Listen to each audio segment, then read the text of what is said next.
Hello everyone, welcome to my YouTube channel Lawgram. My today's topic is taxation. Please watch my video till end. And जो taxation हमारा topic है ये हमारा semester 4 में काफ़ी time external में देखा गया है, आता है 5 मार्क्स में आ जाता है, कभी कभार ये 12.5 में भी आ सकता है, बट हाँ जो मैंने वीडियो बनाई है वो 5 मार्क्स पूरा कवर करेगी। Okay, so let's start. तो अगर हम अपना इंडियन कॉन्स्टिट्यूशन देखें तो ये क्वाजी फेडरल इन नेचर है। ठीक है, कंट्री में क्या है, 3 टायर गवर्नमेंट है। अब डिस्प्यूट सेंटर और स्टेट के बीच में ना हो तो कॉन्स्टिट्यूशन ने क्या करा है कि प्रोविज़न सेट कर दिए हैं। जैसे पहला है कि डिवीज़न ऑफ पावर, जो लेवी टैक्स करेगा वो सेंटर और स्टेट के बीच में क्लियरली होगा।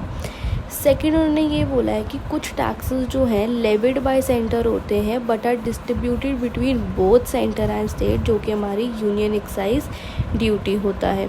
राइट, उसके बाद अगर हम थर्ड देखें तो कुछ टैक्सेस हमारे होते हैं जो लेवी बाय सेंटर होते हैं बट ट्रांसफ़र किसको होते हैं, स्टेट को होते हैं। ठीक है, जैसे कि हमारा state duty on property other than agriculture income. उसके बाद हम देखें कुछ टैक्सेस ऐसे होते हैं जो कि सेंट्रल गवर्नमेंट ही लेवी करता है पर responsibility to collect them is on the state, जैसे कि हमारा ये एग्जाम्पल हो जाएगा स्टैम्प ड्यूटी। कुछ टैक्सेस हमारे लेविड बाय द स्टेट होते हैं but are kept by the state only, for example VAT. अब टैक्स होता क्या है, टैक्स एक इनवॉलेंट्रली फ़ी होती है जो कि इंडिविजुअल्स पर लागू होती है, नॉट ओनली इंडिविजुअल्स, कॉर्पोरेशंस पे भी। और गवर्नमेंट को क्या करना, और ये कौन करता है, गवर्नमेंट करता है। क्यों, ताकि वो अपनी एक्टिविटीज़ को फाइनेंस कर पाए। ठीक है, अब आप देखेंगे डायरेक्ट टैक्स और इनडायरेक्ट टैक्स तो आप सब ने ही सुना होगा, but let's come to word difference between the direct and indirect tax.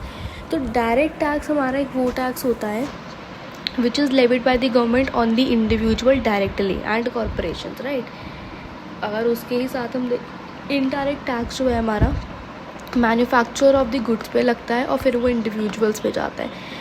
Direct tax में देखा जाए तो सेम पर्सन पे ही सारा इम्पैक्ट होता है, इनडायरेक्ट टैक्स पे देखा जाए तो डिफरेंट पर्सन पे इम्पैक्ट होता है, जैसे कि मैन्युफैक्चर और इंडिविजुअल। डायरेक्ट टैक्स के एग्जांपल्स में देखा जाए तो income tax, corporation tax. Indirect tax के एग्जांपल में देखा जाए तो GST, excise duty, custom duty etcetera. Direct tax progressive in nature होता है, indirect tax regressive in nature होता है। इफ़ यू वांट मैं इस पर भी वीडियो बना दूंगी, आप मुझे कमेंट बॉक्स में लिख सकते हैं। जो डायरेक्ट टैक्स का ऑब्जेक्टिव होता है वो सोशल इकोनॉमिकल दोनों होता है। जो इनडायरेक्ट टैक्स का ऑब्जेक्टिव होता है वो इकोनॉमिकल होता है, मतलब कि भाई ये पुअर हो रिच हो सब पे लगेगा और एक ही पैसा लगेगा।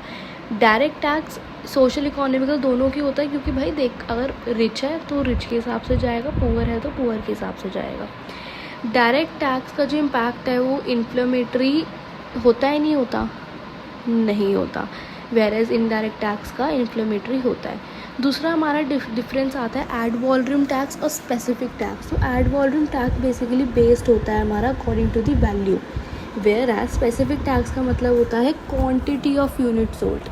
ठीक है, एड वॉल्यूम टैक्स जो है हमारे, इसके एग्जांपल वही GST, property tax, sales tax होते हैं, वेयर एज जो हमारे स्पेसिफिक टैक्सेस होते हैं उनके एग्जांपल होते हैं excise duty, petrol and liquid products. जो हमारे एड वॉल्यूम टैक्सेस होते हैं वो प्रोग्रेसिव होते हैं, स्पेसिफिक हमारे रिग्रेसिव होते हैं। और जो हमारे एड वॉल्यूम टैक्सेस होते हैं ये हमारे लेवी होते हैं based on the value of the item purchase, और ये हमारे जो है परसेंटेज में एक्सप्रेस होते हैं। राइट, वेयर एज जो स्पेसिफिक टैक्स है ये वॉल्यूम के ऊपर डिपेंड होता है कि कितना वॉल्यूम है सामान का जो ख़रीदा है, और ये हमारे सम्स में एक्सप्रेस होते हैं, for example excise duty on petrol etcetera and etcetera. So thank you so much.